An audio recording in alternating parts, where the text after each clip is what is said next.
नमस्कार, grand news में आपका स्वागत है। मैं हूं रंजिता। आइए नजर डालते हैं आज की हेडलाइंस पर। हर्षोल्लास के साथ मनाया गया उत्कल दिवस, जहां राष्ट्रीय संत मधुसूदन की प्रतिमा पर किया गया माल्यार्पण। मिष्ठान का वितरण कर दी गई बधाइयां। साबुन फैक्ट्री में लगी भीषण आग, जिससे लाखों का माल जलकर हुआ खाक। काफी मशक्कत करने के बाद आग पर पाया गया काबू। उपचुनाव को लेकर कांग्रेस ने जारी किया घोषणा पत्र। 29 बिंदुओं को घोषणा पत्र में किया गया शामिल। जिले का नाम खैरागढ़ छुई खदान गंडई रखा जाएगा। जिले में लगातार नशे का अवैध कारोबार पनप रहा, जिसे लेकर युवाओं को जागृत करने के लिए भारतीय जनता पार्टी ने निकाली मशाल रैली। ग्रैंड न्यूज में अब खबरें विस्तार से। शनिवार से शुरू होने वाले चैत नवरात्रि को देखते हुए दुर्ग शहर के विभिन्न मंदिरों में तैयारियां शुरू कर दी गई है, जहां मंदिरों की साफ सफाई सहित रंग रोगन कर मंदिर को साज सज्जा के साथ माता की अगवानी के लिए तैयार किया जा रहा है। कल से मंदिरों में माता की नवरात्रि की धूम रहेगी, जहां श्रद्धालु 9 दिन अपनी माता का श्रृंगार कर उनका आह्वान करते हुए 9 दिन उनकी उपासना करेंगे। इस अवसर पर ग्रैंड न्यूज ने दुर्ग के 100 साल से ज्यादा पुराने चंडी मंदिर पर पहुंचकर वहां के इतिहास को जानना चाहा, जहां मंदिर के ट्रस्टी ने मंदिर की महत्ता को बताते हुए कहा कि यह मंदिर 100 साल से भी ज्यादा पुराने हैं, जिसकी विभिन्न शाखाएं अलग अलग क्षेत्रों में फैली हुई है। वहीं एक शाखा महाराष्ट्र में भी माता के दूसरे रूप में प्रसिद्ध है और यहाँ की जो माता की मूर्ति है कुंड स्वरूप निकली है, जो कि धरती से खुद तोड़कर प्रकट हुई है। ऐसा यहाँ के लोगों का कहना है कि वही माता के चरण के नीचे स्थित कुंड, जिसमें साल भर पानी का लेवल उतना ही रहता है और उसी से श्रद्धालुओं को पानी भी दिया जाता है।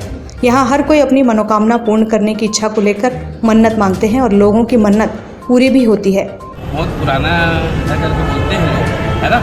हम तो अभी के हैं, है ना। मैं भी 2010 से यहाँ पूजा करने के लिए यहाँ लगा हुआ हूँ। और ये मंदिर तो बताते कि जब दुर्ग अभी शहरी नहीं था, जब ये घाटी था, तब का ये मंदिर है बोलते हैं। और ये झोपड़पट्टी में था, धीरे धीरे निर्माण होते होते आज मंदिर ये भव्य रूप में निर्माण हो गया है।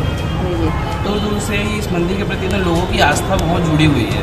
बहुत दूर दूर से दर्शन करने आते हैं। नवरात्र में भी मतलब अनेकों जगह से माता के दर्शन के लिए भक्त यहाँ पर आते हैं। ये राजा जगत पाल जी थे, छात्रागढ़ का मूल राजा का राज था और 2 राजा राज्य था।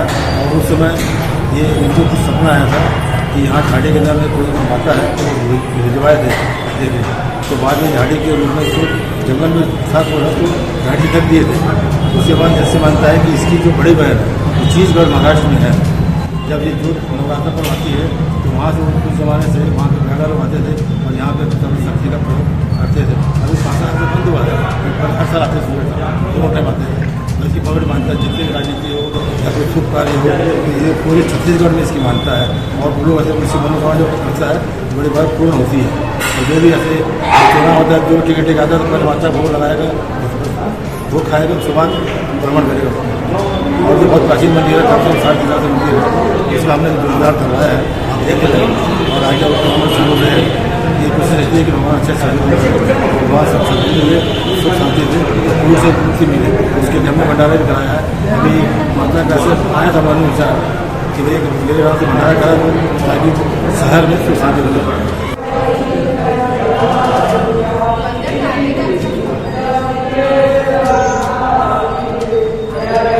ग्रैंड न्यूज के लिए दुर्ग से बीना दुबे की रिपोर्ट। रायपुर नाका के समीप शुक्रवार को उत्कल दिवस का आयोजन शांतिपूर्ण ढंग से मनाया गया। समाज प्रमुख उड़ीसा के राजकीय संत मधुसूदन दास की प्रतिमा पर माल्यार्पण कर उनके द्वारा किए गए कार्यों के प्रति कृतज्ञता ज्ञापित की गई। उत्कल दिवस पर पूर्व सभापति देवनारायण तांडी ने कहा कि आज उड़ीसा को हमारे देश में जाना पहचाना जाता है। उसके पीछे वहाँ के साहित्य, कला एवं संस्कृति के योगदान को विस्मृत नहीं किया जा सकता। इस दौरान समाज के लोगों ने आपस में एक दूसरे को बधाई देते हुए मुंह मीठा कराया। ये उड़ीसा की जो भाषा है, उड़िया भाषा है, उसकी अगर कोई देन है तो उत्कल गौरव मधुसूदन दास जी है। उस समय उन्होंने रजिस्ट्री किया था और प्रथम है जो उत्कल भाषा को दर्जा देने वाले मधुसूदन दास जी हैं। इसीलिए उनको उड़ीसा के लोग भगवान के रूप में मानते हैं, क्योंकि आज उड़िया बोलते हैं तो उन्हीं का देन है। मैं आज के दिन की महत्ता के बारे में ये बताना चाहता हूँ। एक्चुअली में अंग्रेज़ों के शासनकाल में बंगाल परगना था, उड़ीसा राज्य नहीं था, न तो उड़िया भाषा थी।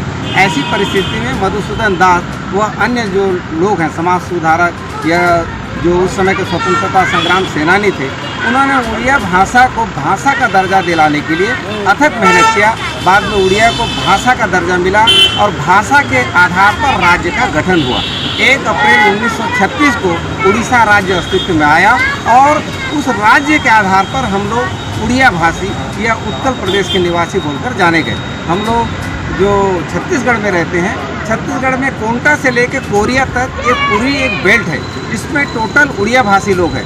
भाषा के आधार पर और भौगोलिक आधार पर राज्यों का पुनर्गठन किया गया और उसी आधार पर छत्तीसगढ़ में भी आज की स्थिति में लगभग 2 करोड़ 80 लाख की यहाँ की आबादी है, उसमें 50 लाख उत्कल समाज के लोग छत्तीसगढ़ में निवासरत हैं। दुर्ग जिले में छत्तीसगढ़ उत्कल समाज के जो लोग हैं यहाँ पे लगभग 3.5 लाख लोग यहाँ पे निवास करते हैं और आज हम सब लोग उत्कल दिवस की स्थिति पे उत्कल दिवस के पर्व को मनाने के लिए यहाँ पे उपस्थित हुए हैं। ग्रैंड न्यूज़ के लिए प्रशांत सिंह राजपूत के साथ वीना दुबे की रिपोर्ट। 25 दिन पहले पुलगांव थाना अंतर्गत ग्राम कोल्हापुरी में दिन दहाड़े आरोपी ने पत्नी पर चरित्र शंका के चलते धारदार हथियार से हमला कर दिया था।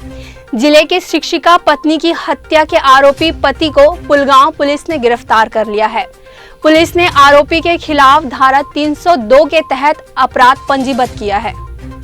पुलगांव पुलिस ने बताया कि कोल्हापुरी हाउसिंग बोर्ड कॉलोनी में रहने वाली साधना साहू 35 वर्ष अध्यापिका थी। उसका पति पोषण साहू 38 वर्ष शराब के नशे में चरित्र शंका को लेकर उससे आए दिन विवाद करता था। इससे साधना अपने दोनों बच्चों को लेकर कोल्हापुरी हाउसिंग बोर्ड में रहने लगी थी। पति को छोड़ दूसरी जगह रहने के चलते पोषण ने और अधिक झगड़ा करना शुरू कर दिया। दोनों के बीच दूरियां इतनी बढ़ गई कि उनका पारिवारिक विवाद कुटुंब न्यायालय में चल रहा था। आरोपी पोषण साहू 7 मार्च की दोपहर 3 बजे कोल्हापुरी पहुंचा था। वहां उसने साधना से झगड़ा किया।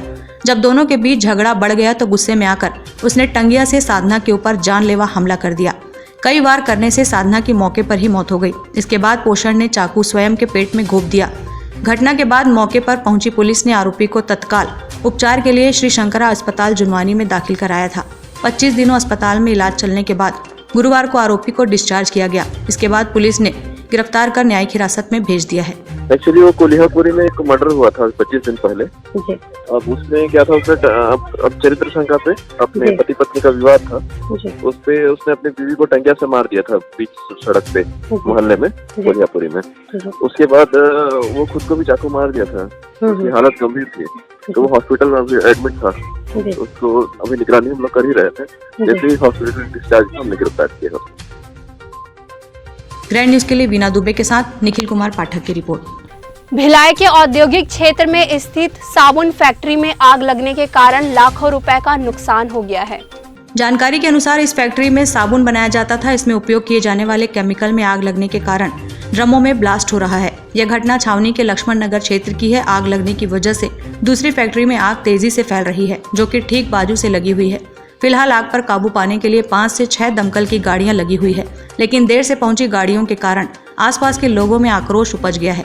लेकिन खुर्सीपार पुलिस थाना ने मामले की गंभीरता को देखते हुए तगड़ा इंतजाम कर रखा है।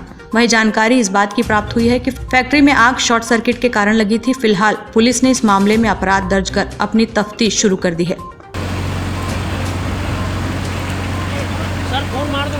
ग्रैंड न्यूज़ के लिए भिलाई से वीना दुबे के साथ निखिल कुमार पाठक की रिपोर्ट। मुख्यमंत्री भूपेश बघेल के विधानसभा क्षेत्र पाटन के असोगा गांव का अशिक्षित किसान जौहनलाल सतनामी अपनी जमीन को वापस पाने के लिए दर दर की ठोकरें खाने पर मजबूर है। जोहन के अनपढ़ होने का फायदा उठाकर श्रीमती अश्विनी साहू ने 1 एकड़ जमीन की रजिस्ट्री कराते समय धोखे से बाकी लगभग 2 एकड़ जमीन भी अपने नाम करा ली। फरियादी के अनपढ़ होने का फायदा उठाते हुए उनकी पूरी जमीन हड़प ली। अपनी जमीन वापस पाने के लिए आवेदन लेकर दुर्ग कलेक्टर से गुहार लगाने पहुंचा। पाटन विधानसभा क्षेत्र के असोगा गांव के किसान जोहनलाल ने बताया कि उनके नाम ग्राम असोगा, पटवारी हल्का नंबर 54, तहसील पाटन, जिला दुर्ग स्थित भूमि पुराना खसरा नंबर 455, रकबा 3.36 हेक्टेयर भूमि सन 1978-79 में शासकीय पट्टेदार के रूप में दर्ज है, जिसका वर्तमान खसरा नंबर 1026 रकबा 1.03 है। जिसे मेरा स्वास्थ्य खराब होने के कारण मेरा एवं मेरी पत्नी एवं बेटे के शारीरिक एवं मानसिक रूप से अस्वस्थ रहने के कारण पैसों की आवश्यकता होने पर ग्राम असोगा की श्रीमती अश्विनी साहू के पास 1 एकड़ भूमि विक्रय करने हेतु सौदा किया था। चूँकि जमीन शासकीय पट्टे की थी, इसलिए विक्रय करने हेतु अश्विनी साहू ने जिलाधीश दुर्ग से अनुमति हेतु जवाबदारी ली थी। चूँकि मैं पढ़ा लिखा नहीं हूँ, इसका फायदा उठाते हुए अश्विनी साहू द्वारा रजिस्ट्री के समय मेरे संपूर्ण भूमि का बैनामा अपने नाम से करा लिया, जबकि मैं बाकी बची हुई जमीन पर कृषि कार्य करने हेतु अपनी भूमि की सफाई कराने हेतु गया था। तब अश्विनी साहू द्वारा मुझे अपनी भूमि पर जाने से मना कर दिया और कहने लगा कि तुमने अपनी संपूर्ण भूमि विक्रय कर दी है। तब मुझे इस बात की जानकारी हुई कि कूट रचित दस्तावेज तैयार कर धोखाधड़ी का शिकार हो गया है। उस गरीब कृषक की संपूर्ण भूमि की रजिस्ट्री करा ली है। लगभग 10 महीनों से अपनी जमीन वापस पाने के लिए आवेदन लेकर नेताओं और अधिकारियों के चक्कर लगाने के बाद न्याय के आस में अब कलेक्टर के पास जमीन वापस पाने तथा अश्विनी साहू के विरुद्ध धोखाधड़ी का अपराध दर्ज कराने की गुहार लगाया है। जोहन जमीन ला लूट लीज के 1 एकड़ के सौदा हो आसमानी सबल कब्जा कर ले, मारपीट करता है। 1 एकड़ के कर रहे हैं और मैं पढ़े लिखे नहीं हूँ, ये गुठियान नहीं है, दस्तखत करो मैं अब पढ़ सबल रखे। मुख्यमंत्री, राज्यपाल, कलेक्टर जांच करवाए। पीड़ित कृषक ने ग्रैंड न्यूज को बताया कि इस मामले की शिकायत मुख्यमंत्री और राज्यपाल से भी कर चुके हैं, पर अब तक कोई कार्रवाई नहीं हुई है। ऐसे में अंदाजा लगाया जा सकता है कि मुख्यमंत्री के विधानसभा क्षेत्र की जनता की कोई सुनवाई नहीं हो रही है, तो प्रदेश की जनता का क्या हाल होगा।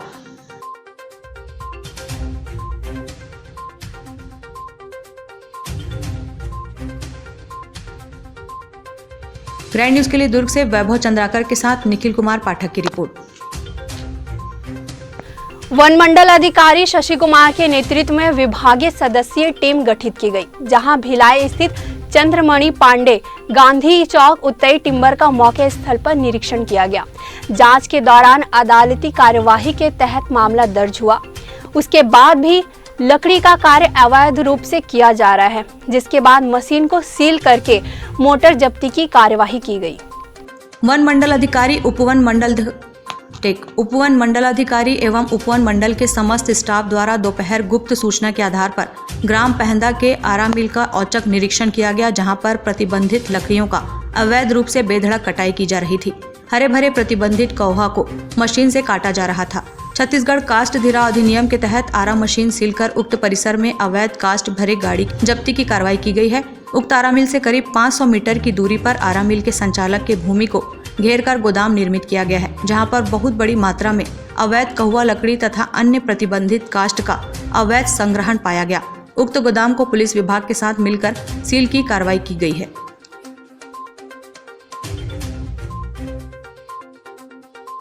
ग्रैंड न्यूज के लिए प्रशांत सिंह राजपूत के साथ निखिल कुमार पाठक की रिपोर्ट।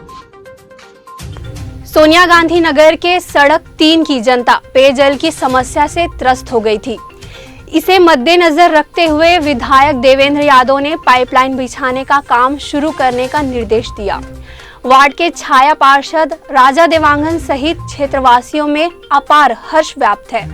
वहीं जर्जर हो चुके ओवरब्रिज के संधारण के लिए 5 करोड़ स्वीकृत किए गए हैं। जर्जर हो चुके ओवरब्रिज के संधारण व पुनर्निर्माण की ओर ध्यान देने की आवश्यकता के तहत विधायक देवेंद्र यादव ने 5 करोड़ स्वीकृत किए। साथ ही सौंदर्यीकरण व समुचित प्रकाश व्यवस्था के लिए 5 लाख निर्धारित किया है। विधायक अपने विधानसभा क्षेत्र को सुंदर बनाने के लिए सतत प्रयत्नशील रहे हैं। ग्रैंड न्यूज के लिए निखिल कुमार पाठक की रिपोर्ट। वक्त है एक छोटे से ब्रेक का, अब बनी रहिए ग्रैंड न्यूज के साथ।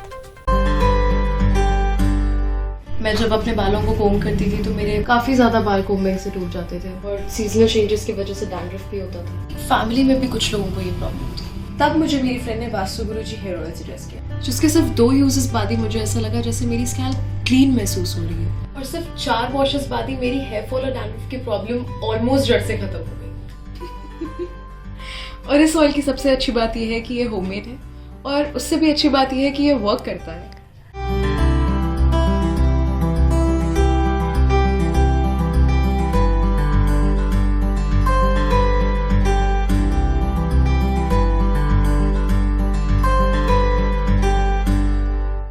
ब्रेक के बाद आपका स्वागत है।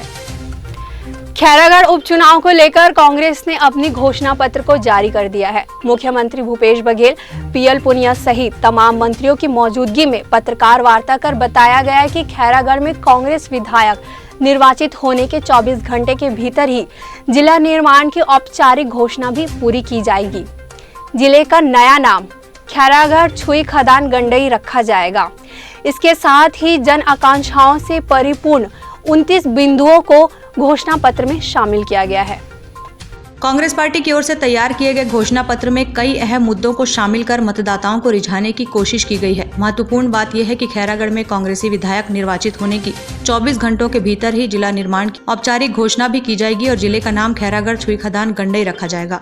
घोषणा पत्र की कुछ महत्वपूर्ण बातें ये है कि खैरागढ़ शहर में एक उपयुक्त स्थान पर स्वर्गीय राजा देवव्रत सिंह जी की जीवंत मूर्ति भी स्थापित करवाई जाएगी तथा एक चौक का नाम स्वर्गीय राजा देवव्रत सिंह जी के नाम पर रखा जाएगा। सालेवारा को पूर्ण तहसील बनाया जाएगा। जाल बांधा को उप तहसील का दर्जा दिया जाएगा। ग्राम जाल बांधा में सहकारी बैंक खोला जाएगा। सालेवारा में SBI बैंक की स्थापना के प्रयास किए जाएंगे। ग्राम पैलीमेटा में सहकारी बैंक की शाखा खुलवाई जाएगी। खैरागढ़ तथा सालेवारा में स्वामी आत्मानंद अंग्रेजी माध्यम स्कूल खोला जाएगा। जाल बांधा में महाविद्यालय खोला जाएगा। छुई खदान क्षेत्र में खुलने वाले शासकीय कृषक महाविद्यालय का नाम रानी अवंतीबाई लोधी रखा जाएगा। तो ले लेना बिल्कुल आईडी सरकारी बैंक चेहरा नहीं दिखा खोलने की बात और उसके साथ ही इंदिरा कला संगीत विश्वविद्यालय उसे केंद्रीय विश्वविद्यालय बनाने के प्रयास करने के साथ साथ बहुत सारे आदिवासी क्षेत्र हैं वहाँ आश्रम खोलने की बात है, बालक कन्या छात्रावास खोलने की बात है, उसे जीवित कर पुनरुद्धार करने की बात कही गई है।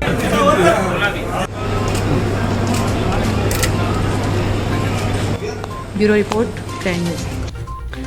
दुर्ग के सिविल लाइन स्थित हॉकी मैदान में 3 दिवसीय महापौर ट्रॉफी का आयोजन किया गया, जिसमें महापौर धीरज बाकलीवाल व दुर्ग विधायक अरुण वोरा विशेष रूप से मौजूद रहे। दुर्ग के सिविल लाइन में 3 दिवसीय महापौर ट्रॉफी का आयोजन इन दिनों किया जा रहा है, जिसमें अलग अलग राज्यों से कई टीमों ने हिस्सा लिया एवं फाइनल में झारखंड की टीम राजनांदगांव की टीम से विजयी रही। इस कार्यक्रम में हजारों की संख्या में दर्शकों ने अपनी उपस्थिति दर्ज कराई एवं विधायक महापौर विशेष रूप से आयोजन में उपस्थित रहे एवं अपनी प्रतिक्रिया कुछ इस तरह से दी। अनुभव तो बहुत अच्छा रहा और ऐसे आयोजन समय समय पर होते रहने चाहिए, क्योंकि खिलाड़ियों की यहाँ पर कमी नहीं है और यहाँ के खिलाड़ी अपनी खेल प्रतिभा का परिचय देते हैं और बाहर से भी जो खिलाड़ी आते हैं उनमें जो प्रतिभा है उसको देखने की, समझने की हम लोगों को, यहाँ के खिलाड़ियों को उससे वह समझते हैं और अपने खेल में और अधिक सुधार करते हैं।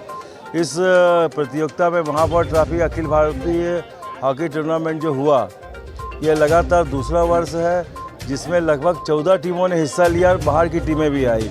आज जो फाइनल मैच हुआ उसमें झारखंड की टीम ने विजयश्री हासिल की। मैं झारखंड की टीम को बहुत बहुत बधाई देता हूं और हमारे छत्तीसगढ़ की राजनांदगांव टीम उप विजेता के रूप में रही, उन्हें भी बहुत बधाई देता हूं कि उन्होंने अपने अच्छे खेल का प्रदर्शन किया। दोनों टीमें बराबरी पे थी, लेकिन अब पेनाल्टी स्ट्रोक हुआ, उसमें झारखंड ने जीत दर्ज की और सभी खिलाड़ियों ने खेल भावना का परिचय दिया है। उसके लिए मैं सभी खिलाड़ियों को बहुत बहुत बधाई देता हूं, बहुत शुभकामनाएं देता हूं और ऐसे आयोजन के लिए जिला हॉकी संघ और महापौर ट्रॉफी नगर निगम को बहुत बहुत धन्यवाद देता हूं। मेरी बहुत शुभकामनाएं। बहुत ही अच्छा अनुभव रहा। दुर्ग शहर विधायक अरुण वोरा जी के मार्गदर्शन में ये लगातार दूसरा साल, पहले साल हम लोग प्रदेश स्तरीय हॉकी टूर्नामेंट कराया महापौर ट्रॉफी के रूप में और दूसरे साल हमने अंतर्राष्ट्रीय हॉकी टूर्नामेंट कराया। तो ये बहुत ही अच्छा आयोजन रहा। लगभग 14 टीमें भाग ली, 7 ए साइड मैच था और बहुत अच्छा आयोजन रहा। हमारे खेलकूद प्रभारी भाई मनदीप भाटिया ने भी इसमें बहुत मेहनत की। जिला हॉकी संघ के पूरे लोगों ने इसमें बहुत मेहनत की, क्योंकि कोई भी आयोजन सफल तभी होता है जब सब मिलजुल कर काम करते हैं। तो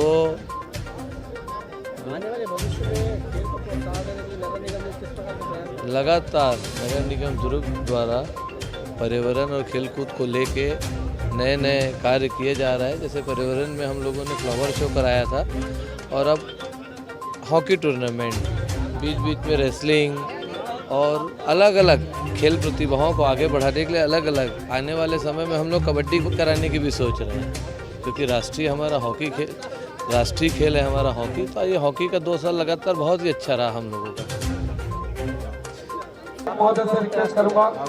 निरंतर मैं सबसे पहले तो माननीय विधायक जी और महापौर जी का बहुत बहुत धन्यवाद दूंगा, जिन्होंने मुझे इतनी अहम जिम्मेदारी सौंपी, जिसका मैं अच्छे तरीके से निर्वहन कर सकूंगा कि नहीं, मैं हमेशा चिंतित रहा करता था। और आने वाले भविष्य में हम लोगों ने खेलकूद को लेकर एक बढ़िया सा प्लान किया है, जिसमें महापौर जी और माननीय विधायक जी के अनुशंसा पर हम लोग कबड्डी कराने की सोच रहे हैं। और निरंतर खेल प्रतिभाओं का हमेशा से ही दुर्ग सबूत रहा है, हमेशा से यहाँ से नेशनल्स खिलाड़ी अलग अलग खेलों में निकलते रहे हैं।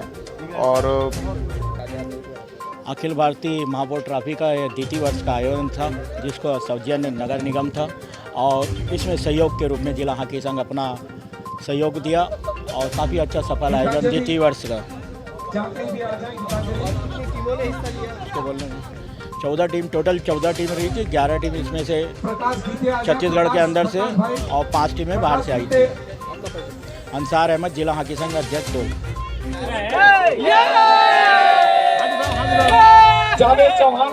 ग्रैंड न्यूज के लिए दुर्ग से बीना दुबे की रिपोर्ट। सरस्वती साइकिल योजना के तहत राज्य सरकार द्वारा 9वीं कक्षा में अध्ययनरत छात्राओं को साइकिल का वितरण किया गया, जिसमें वार्ड पार्षद एवं शिक्षा विभाग के प्रभारी सनीर साहू, राजस्व विभाग के प्रभारी विलास बोरकर, प्रदेश सचिव अभिषेक बंछोर सहित शासकीय उच्चतर माध्यमिक विद्यालय मरोदा के समस्त स्टाफ उपस्थित थे।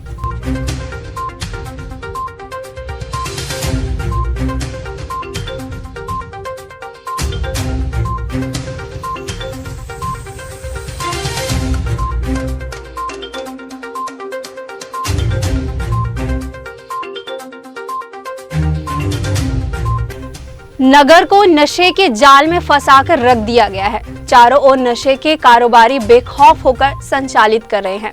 शासन प्रशासन मात्र तमाशाबीन बने हुए हैं। नगर के स्कूली बच्चे भी नशे के चंगुल में फंसते जा रहे हैं।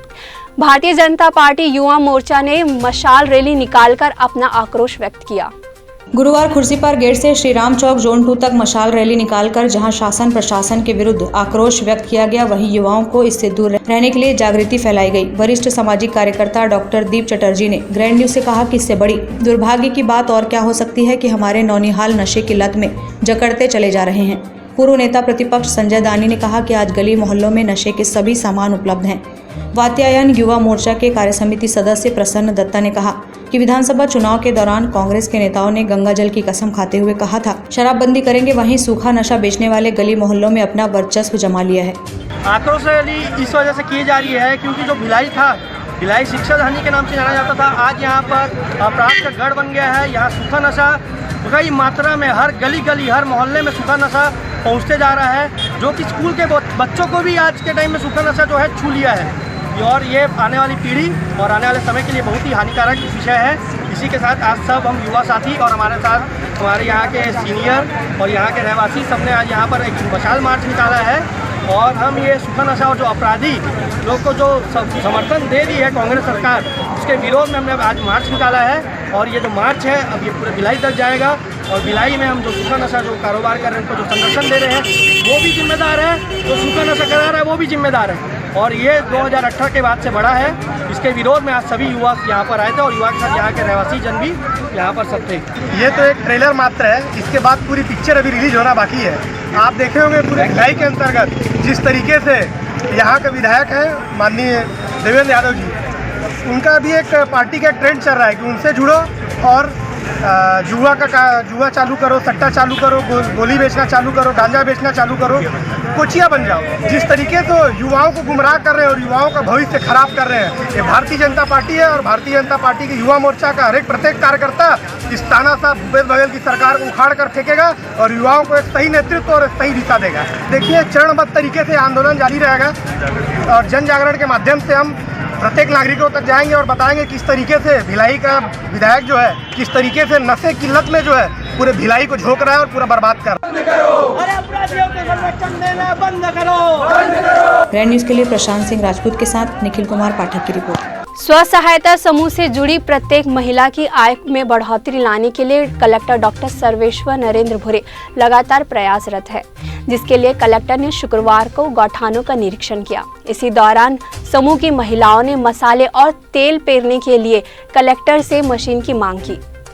कलेक्टर डॉक्टर सर्वेश्वर नरेंद्र भूरे गौठानों की स्थिति का जायजा लेने के लिए धमधा विकासखंड पहुंचे। धमधा विकासखंड में कलेक्टर ने सेवती, हसदा, सेमरिया, लिटिया और जोगी गुफा ग्राम पंचायत में गौठानों का निरीक्षण किया। कलेक्टर ने महिला स्व सहायता समूह की दीदियों के साथ विशेष चर्चा की और उन्हें ज़्यादा से ज़्यादा नवाचार करने के लिए प्रोत्साहित भी किया।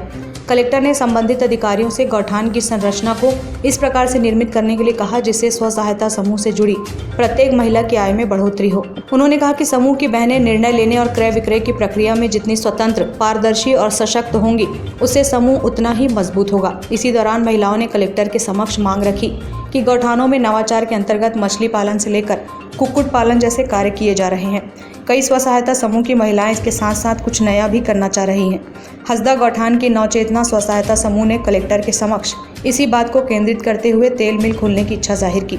महिलाओं ने बताया कि आसपास के क्षेत्रों में सरसों और सोयाबीन का उत्पादन पर्याप्त मात्रा में होता है, इसके कारण वो गौठान में तेल पेरने की मशीन चाहती हैं। इसी प्रकार जोगी गुफा गौठान के समूह की महिलाएं अगरबत्ती के निर्माण को लेकर उत्साहित हैं और कुछ समूह मसाले का उत्पादन करना चाहती हैं। कलेक्टर ने समूह की बहनों के इस मांग को सहर्ष स्वीकार करते हुए संबंधित अधिकारियों को जल्द से जल्द मांगों को पूरी करने का निर्देश दिया। आप अभी है ना, हमें पैसा जो आएगा वो आप ही को मिलेगा, आप ही का फायदा है, हमें तो फायदा नहीं है। ग्रैंड न्यूज़ के लिए दुर्ग से बिना दुबे की रिपोर्ट। 2 अप्रैल से शुरू होने वाले नवरात्र के आयोजन में डोंगरगढ़ मंदिर दर्शन के लिए हजारों की संख्या में श्रद्धालु पद यात्रा करते हैं। इस बार भी भारी संख्या में पद यात्रियों के निकलने की संभावना है, जिसे लेकर दुर्ग यातायात पुलिस ने कई प्रकार की तैयारियां की है। ज्ञात हो कि भिलाई एवं दुर्ग में रोड के चौड़ीकरण एवं ब्रिज निर्माण के कारण काफी समय से जाम की स्थिति बनी रहती है, जिसे देखते हुए ट्रैफिक पुलिस ने पदयात्रियों के लिए मार्ग परिवर्तित किया है, जिसके बारे में पूरी जानकारी देते हुए दुर्ग यातायात पुलिस डीएसपी गुरजीत सिंह ने कुछ इस तरह से बताया। देखिए, 2 अप्रैल से 10 अप्रैल तक के नवरात्रि के दौरान डोंगरगढ़ माँ बम्बलेश्वरी के दर्शन करने के लिए पदयात्री दर्शनार्थी पैदल जाते हैं, जिनकी सुरक्षा के लिए, सुगम और सुरक्षित यातायात के लिए हमने योजना बनाई है। आप सबको मालूम है कि पावर हाउस और चंद्रा मौर्य से लेकर सुपेला चौक तक ओवरब्रिज का निर्माण हो रहा है, इसलिए हम कुर्सी पार गेट से पदयात्रियों को कुर्सी पार रेलवे फाटक से होके मुर्गा चौक की ओर सेंट्रल एवेन्यू में भेजेंगे। वहाँ से फिर सेक्टर 9 चौक होते हुए एमडी बंगला चौक और ठगड़ा बांधा ओवरब्रिज से जेल तिराहा महाराजा चौक होते हुए वो पुलगांव की ओर जाएंगे, प्रस्थान करेंगे। तो ये रूट चेंज किया गया है। पहले इसमें होता यह था कि पावर हाउस चौक से सुपेला चौक होते हुए नेहरू नगर से और बटालियन के सामने से फिर वाईसे ब्रिज से दुर्ग शहर के अंदर से जाते थे। इस बार ये परिवर्तन किया गया है कि कुर्सी पार गेट से सेंट्रल एवेन्यू होते हुए ठगड़ा बांधा ओवरब्रिज की तरफ से महाराजा चौक होके फिर सबको पुलगांव चौक की ओर भेजेंगे। अपील यही है कि आप जाएं, अगर पदयात्रा में जा रहे हैं तो अपने साथ में अपने मेडिसिन्स और जो भी आवश्यक दवाइयाँ हैं वो साथ में ज़रूर रखें। साथ ही साथ अगर आप गाड़ी से जा रहे हैं तो सावधानीपूर्वक जाएं और ओवरलोड ना करें।